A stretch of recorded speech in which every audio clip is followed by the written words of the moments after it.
है ना। यूट्यूब से या फिर ये जिम से काम नहीं चलता, ट्रेडिंग शेडिंग हाथ मारना पड़ता भाई। अकाउंट पे खेलते हैं भाई। मैं तो कहता हूँ अभी मार्केट देखते हैं, एक ट्रेड मारते हैं। चलो अभी आ जा। आपकी सेटिस्फेक्शन के लिए एक जो है ना अभी ट्रेड करते हैं, मैं भी और लकी भी देखते हैं। हम लोग देखते हैं मार्केट की कंडीशन के क्या चल रहा है। मैंने खोली ट्रेड अपनी, मैंने भी लगा दिया, मैंने भी लगा दिया, मैंने भी लगा दिया। देखते हैं किसको। आपने किया जा रही है, जा रही है, जा रही है, जा रही तेरा क्या बना 1800 आए ओए भाई, बढ़िया भाई का खर्चा भी निकल आया, उनके खाने में वगैरह वो भी खर्चा निकल आया।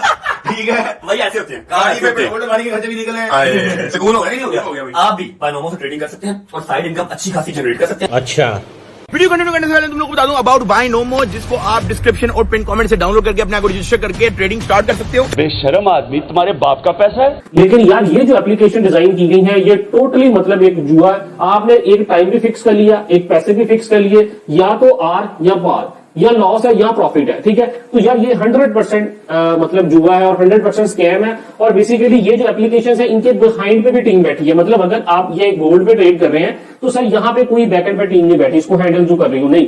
और यहाँ पे मतलब प्रॉपर इनके बैकएंड पे टीम बैठी है जो इसको हैंडल कर रही है। अगर कोई बंदा यहाँ से प्रॉफिट लेने की ज्यादा कोशिश करेगा तो वो ऑटोमेटिकली उसको फेक कैंडल्स बना के भी यहाँ पे लॉस दे देते हैं। ठीक है, मतलब मैं आपको यहाँ पे हॉनेस्टली अगर आप मेरे से पूछे तो यार मैं आपको स्ट्रिक्टली मना करूंगा कि इन चीजों की तरफ ना जाएं। और जो लोग इन चीजों को प्रमोट करते हैं मैं उनसे भी रिक्वेस्ट करूंगा कि यार देखिए आपके इतने ज्यादा व्यूज हैं, इतने ज्यादा आपके चैनल ग्रो है, तो यार आपको क्या जरूरत है कि इन जैसी मतलब फेक या स्कैमर वेबसाइट को प्रमोट करने की जिनसे आप लोगों का लॉस करवाएं। ठीक है, आप थोड़े से पैसों की प्रमोशन के लिए लोगों का यहाँ पे इतना ज्यादा पैसा लॉस करवाते हैं। देखिए काइंडली आपसे रिक्वेस्ट है कि यार किसी भी चीज को प्रमोट करने से पहले कम से कम अगर आपको उसका नॉलेज नहीं है तो उस पर वीडियोस ना बनाएं। पाकिस्तानी फैमिली व्लॉगर्स जिनका मकसद दयूस बनकर अपने घर की औरतें दिखाकर हमारे माशरे के कल्चर और इस्लाम की तालीमात का मजाक बनाकर सिर्फ पैसा कमाना होता है, और इसे हासिल करने के लिए वो किसी भी हद तक जा सकते हैं। यहाँ तक कि अपनी ज़ाती ज़िंदगी को भी लाखों करोड़ों लोगों के सामने दिखाते हुए इनको शर्म महसूस नहीं होती। और इस कंटेंट के अंदर ज़ीरो वैल्यू होती है देखने वालों के लिए, यानी इन्हें देखने वाले लोग इन फहाशी भरी वीडियोस से कुछ सीखने की बजाय मटेरियलिस्टिक लाइफ, मसलन दौलत, गाड़ियाँ, घरों की नुमाइश, फॉरेन ट्रिप और औरतों की नुमाइश, बदमाशी को ही अपनी मोटिवेशन बना लेते हैं। वही सब कुछ जो ये व्लॉगर्स अपनी वीडियोस के अंदर दिखाकर इसको अपनी कामयाबी समझते हैं। फैमिली व्लॉगर्स का दावा होता है कि वो अपनी वीडियोस के अंदर इंटरटेनमेंट फराहम करते हैं और अपनी डेली लाइफ की जिंदगी को शेयर करके लाखों लोगों को पॉजिटिव मैसेज देते हैं। लेकिन दर हकीकत ये वीडियोस इन दोनों चीज़ों से दूर दूर तक खाली होती हैं, क्योंकि ये कंटेंट ज़्यादातर गैर ज़रूरी पर्सनल लाइफ के मोमेंट्स और फहाशी से भरा होता है, जिसे देखने की हमारा माशरा, हमारा कल्चर और सबसे बढ़कर हमारा इस्लाम इसकी इजाज़त नहीं देता। आई मीन छोटे बच्चों को कंटेंट और व्यूज़ के लिए इस्तेमाल करना, बीवियों को क्लिक बेट के लिए इस्तेमाल करना। ये लोग व्यूज़ और स्क्रिप्ट के लिए खुद ऐसे कंटेंट को चूज़ करते हैं जो कि कंट्रोवर्शियल हो और यही कंट्रोवर्सी इनकी व्यूअरशिप को बढ़ा सके। बाज़ औक़ात तो ये कंट्रोवर्सी अपनी खुद की वीडियोस को लीक करने की हद तक भी पहुंच जाती है। लेकिन आप में से शायद ज़्यादातर लोगों को इस बात का पता ना हो कि ये कंटेंट सिर्फ दिखावा, एक बनावटी ड्रामा स्क्रिप्ट की तरह होता है, जिसके अंदर कोई रियलिटी नहीं होती। लेकिन देखने वाले लोग, ख़ुसूसन बच्चे और लड़कियां, इसको अपनी लाइफ से कंपेयर करके डिप्रेशन के अंदर जाना शुरू हो जाते हैं, क्योंकि वो सोचते हैं कि इन लोगों के पास तो सब कुछ है, ये कितना अमीर हैं, कितना खुश हैं और कितनी आइडियल लाइफ गुजार रहे हैं। लेकिन पर्दे के पीछे इनकी लाइफ भी बिल्कुल आपकी लाइफ की तरह नॉर्मल होती है। लेकिन नौजवान नस्ल के अंदर ये गलत एक्सपेक्टेशंस और डिप्रेशन को बढ़ावा देते हैं। इन वीडियोस की वजह से नौजवान नस्ल के अंदर हसद और मायूसी पैदा होती है। इस्लाम हमें सादगी और हया की तालीम देता है। कुरान मजीद और हदीस मुबारका के अंदर वाज़े तौर पर ज़ाती ज़िंदगी को पर्दे में रखने और दिखावे से बचने का हुक्म दिया गया है। कुरान करीम के अंदर इरशाद होता है कि पफ जो लोग अपनी नेकी सिर्फ दिखावे के लिए करते हैं इन लोगों के लिए अजाब है। सूरह अल-माऊन आयत 6-7। लेकिन इसके बिल्कुल उलट इन व्लॉगर्स का तर्ज अमल अक्सर दिखावे और रियाकारी की हदों को पार कर जाता है, जो कि इस्लामी तालीमात के बिल्कुल उलट है। खवातीन और बच्चियों को व्लॉग्स के अंदर ऐसी हालत के अंदर दिखाना जैसे वो घर के अंदर महरम रिश्तों के सामने मौजूद हो सकती हैं। अब ये कोई छोटी बात नहीं है, क्योंकि कोई गैरतमंद मर्द ये कभी बर्दाश्त नहीं कर सकता। और नबी पाक सल्लल्लाहु अलैहि वसल्लम की हदीस मुबारका है कि हया ईमान का हिस्सा है, यानी जिस शख्स के अंदर हया, शर्म, गैरत मौजूद ना हो वो पूरा मुसलमान ही नहीं है। अब असल मसला ये है कि ये लोग फॉरेन के कल्चर से बहुत ज़्यादा इम्प्रेस्ड हैं और इसको अपना आइडियल मानते हैं और इन्हीं वेस्टर्न ब्लॉगर्स की तरह बनने की कोशिश करते हैं। और इसी चक्कर के अंदर, यानी इन फॉरेन सेलिब्रिटीज़ की कॉपी के चक्कर में, इन लोगों ने अपने इस्लामिक कल्चर और माशरे के एथिक्स को तबाह कर दिया है। वैसे तो मैं इस टॉपिक पर अवेयरनेस के लिए कई मरतबा बात कर चुका हूँ, लेकिन इसके अंदर असल कसूरवार इनको देखने वाली अवाम है। और ये अवाम जब तक इनको देखना नहीं छोड़ेगी, ये कैंसर हमारे माशरे से ख़त्म होने वाला बिल्कुल नहीं है। और दूसरी तरफ इन लोगों के लिए ये एक ऐसा प्रॉफिट है जो कि दुनिया के बड़े से बड़े प्रोफेशन भी इनको ना दे सकें। तो बताएं कि वो इस तरह का कंटेंट बनाना खुद से क्यों छोड़ेंगे। और दूसरा, इन लोगों के लिए पैसे की हवस कभी खत्म नहीं होती, जो कि इंसान की फितरत में शामिल है। लेकिन ये फितरत इन लोगों पर उस वक्त गालिब आ जाती है जब इन्हें औकात से ज्यादा मिल जाए, और जब ऐसा होता है तो ये अपनी तमाम इखलाकियात को, तमाम इस्लामी तालीमात को भुला देते हैं। जैसा कि हदीस मुबारका के अंदर आता है कि जब तू शर्म ना कर तो कुछ भी कर। इसी पैसे के लालच के अंदर इन लोगों ने आजकल अपने देखने वाली आवाम का पैसा लूटने का नया कारोबार शुरू किया है। पहले ये लोग लाखों रुपए स्पॉन्सरशिप के बदले जो कभी जुए और ट्रेडिंग और कभी फहाशी की ऐप को प्रमोट कर रहे थे, अब इससे भी एक कदम आगे निकल गए हैं। पाकिस्तान के दो मशहूर फैमिली व्लॉगर्स डक्की भाई और रजब भट्ट एक बायनामो नाम की एप्लीकेशन की बहुत ज्यादा प्रमोशन कर रहे हैं, जो कि बज़ाहिर एक ट्रेडिंग ऐप है। एक ऐसी ऐप जिसके अंदर फॉरेक्स यानी करेंसी की सूरत, गोल्ड और बाकी कमोडिटीज की ट्रेडिंग होती है। इन ऐप्स के अंदर आपको एक पैकेज खरीद कर अपनी प्रेडिक्शन करनी होती है कि किस चीज के रेट मार्केट के अंदर ऊपर जाने वाले हैं और किसके नीचे आने वाले हैं, और इसके मुताबिक आपको प्रॉफिट और लॉस होगा।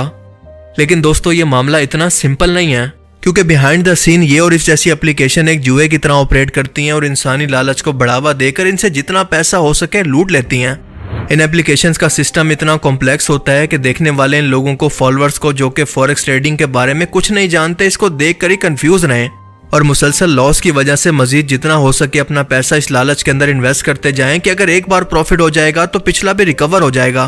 और इन ऐप ओनर्स की कोशिश होती है कि ये लोग इससे अपना पैसा कभी भी ना निकलवा सकें। अब आप खुद अंदाजा लगाएं कि इस तरह के फैमिली व्लॉगर्स जो कि एक्सट्रीमली डिसऑनेस्ट हैं, लाखों रुपए लेकर ना सिर्फ एक स्कैम जुए के एप्लीकेशन की ना सिर्फ प्रमोशन कर रहे हैं, बल्कि हर एक न्यूज साइन अप पर इनको अलग से प्रॉफिट भी मिलता है, जिसका मतलब कि अपने फायदे की खातिर ये अपने लाखों देखने वालों को दोनों हाथों से लूट रहे हैं। और अब दूसरी तरफ से सिनेरियो ये होता है कि ये कंपनीज क्योंकि इस तरह की स्कैम ऐप की प्रमोशन के लिए इन व्लॉगर्स को लाखों रुपया दे रही होती हैं और इनके ऊपर बोनस भी दे रही होती हैं, तो ये लाखों रुपए की कॉस्ट इनके फॉलोअर्स से साइन अप करवाकर ये करोड़ों अरबों रुपया निकलवाकर पूरा करेगी। बायनामो, ओक्टा एफएक्स और इस तरह की कई स्कैम कंपनीज दुनिया के बाकी तरक्की याफ्ता मुल्कों के अंदर बैन है, लेकिन पाकिस्तान, इंडिया जैसे डेवलपिंग मुल्कों के अंदर इन फैमिली व्लॉगर्स जैसे यूट्यूबर्स को पैसा खिलाकर इनका मुंह बंद करके ये कंपनीज यहाँ पर आज भी ऑपरेट करती हैं, जिनकी कोई कानूनी हैसियत नहीं है। खास तौर पर रिसेंटली बायनामो एप्लीकेशन को तो इंडियन स्टेट बैंक ने भी बैन कर दिया है, लेकिन पाकिस्तान के अंदर ये अभी भी लोगों का पैसा लूट रहे हैं। इमेजिन करें कि इनकी ऑडियंस के अंदर छोटे बच्चे जिन्होंने ना कभी ट्रेड को समझा है ना कभी इसको सीखा है, इन एप्लीकेशंस के अंदर अपना पैसा इन्वेस्ट कर देते हैं और ये दोनों व्लॉगर्स बार बार अपनी वीडियोस के अंदर ये दिखाते हैं कि कैसे वो लाइव इन स्कैम एप्लीकेशन से पैसा कमा रहे हैं और इस वीडियो के लिए वो कम से कम 10 लाख रुपए एक बार में चार्ज करते हैं। अब आप अंदाजा लगाएं कि इन लोगों की 3 से 4 मिलियन की वीडियो के अंदर कम से कम अगर 50,000 बंदा भी स्कैम के अंदर अपना पैसा इन्वेस्ट करे तो ये कितनी अमाउंट बनती है, और फिर इनके कमीशन का अंदाजा लगाएं। याद रखें कि आपका ये पैसा कभी भी रिकवर नहीं होगा। पाकिस्तान और दुनिया भर के अंदर अगर इस तरह की ऐप स्कैम करती हैं तो आप अपने पैसों की रिकवरी के लिए कुछ भी नहीं कर सकते। अब इस तरह की ऐप्स का सिर्फ एक ही मकसद होता है कि किसी भी तरह से लोगों से ज्यादा पैसा निकलवा कर सिर्फ अपने अकाउंट के अंदर ही, इस ऐप के अंदर ही रखें, किसी भी सूरत इनको वापस ना करें। और अगर कोई शख्स ज्यादा चालाक बनकर यहाँ से प्रॉफिट कमाकर पैसे निकालने की कोशिश भी करेगा तो ये फेक कैंडल्स तक दिखाकर उसको गुमराह करने की कोशिश करेंगी, ताकि वो एंड में किसी भी तरह से लॉस कर सके और ये तमाम पैसा इन कंपनीज के पास चला जाए। क्योंकि इस ऐप के डाटा को रियल टाइम के अंदर मैनिपुलेट करने के लिए इसके पीछे एक पूरी टीम मौजूद होती है, जो हर लम्हा व्यूअर को मैनिपुलेट करने की कोशिश करती है ताकि वो इससे पैसा निकलवा ही ना सके। अब इस तरह की ऐप्स क्योंकि हैं इलीगल, जो कि नाम बदल बदल कर आती रहती हैं, जैसे इससे पहले ओक्टा एफएक्स थी, और दूसरी बात कि ये ऐप्स जहां पर काम कर रही हैं इन मुल्कों के अंदर इनके दफातर मौजूद ही नहीं होते। मिसाल के तौर पर इंडिया, पाकिस्तान या फिर दूसरे अनडेवलप्ड कंट्रीज, तो फिर कानूनी तौर पर आपके पैसे की वापसी का तो सवाल ही पैदा नहीं होता। इस तरह की फ्रॉड कंपनीज ऐसे ज़मीर फरोज यूट्यूबर्स को एक पार्टनर, ब्रांड एम्बेसडर की तरह हर कुछ अरसे बाद पैसा देकर इस तरह के ऐड चलवाती हैं कि कुछ डॉलर या फिर सिर्फ $1 इन्वेस्ट करके लाखों रुपया कैसे कमाएं, और यंग बच्चे बेचारे इसी लालच के अंदर अपना पैसा यहाँ पर लुटवा बैठते हैं। अब आपका ये पैसा लेने के बाद इन ऐप्स की मुकम्मल तौर पर यही कोशिश होती है कि मजीद लालच या फिर डिलेइंग टैक्टिक्स से आपका पैसा जितना हो सके रोक कर आपको किसी तरह से बैन कर दें। अब मैं एक बात यहाँ पर क्लियर करता चलूं कि मैं ट्रेडिंग को गलत नहीं कह रहा, बल्कि इन ऐप्स के बारे में बात कर रहा हूँ। रियल ट्रेडिंग के लिए अगर आप सीरियस हैं तो सबसे पहले कुछ मंथ लगाकर इस ट्रेडिंग को सीखें और इसके बाद पाकिस्तान स्टॉक एक्सचेंज के अंदर खुद इन्वेस्ट करें, ताकि कल को आपके साथ कोई फ्रॉड भी ना हो सके और ये पैसा भी रिकवर हो सके। आज भी पाकिस्तान समेत दुनिया भर के अंदर लोग ट्रेडिंग को सीखकर इससे बहुत सारा पैसा कमा भी रहे हैं। बस ख्याल ये रहे कि इस तरह के फ्रॉडिया यूट्यूबर से दूर रहें जो कि आपको ट्रेडिंग सिखाने का कहकर सिर्फ अपना कोर्स बेचकर पैसा कमाते हैं और इन लोगों को खुद भी ट्रेडिंग की अलिफ बे के बारे में कुछ भी नहीं पता होता। इस वीडियो को अवेयरनेस के तौर पर ऐसे दोस्तों के साथ या फिर अपने रिश्तेदारों के साथ भी शेयर करें जो कि इन लोगों की हकीकत को नहीं जानते और इस स्कैम का हिस्सा बन सकते हैं। अगर आपके साथ भी कोई इस तरह का स्कैम हुआ है तो अपनी स्टोरी आप कमेंट सेक्शन के अंदर बाकी लोगों के लिए अवेयरनेस के तौर पर भी छोड़ सकते हैं। And thanks for watching this video. Allah Hafiz.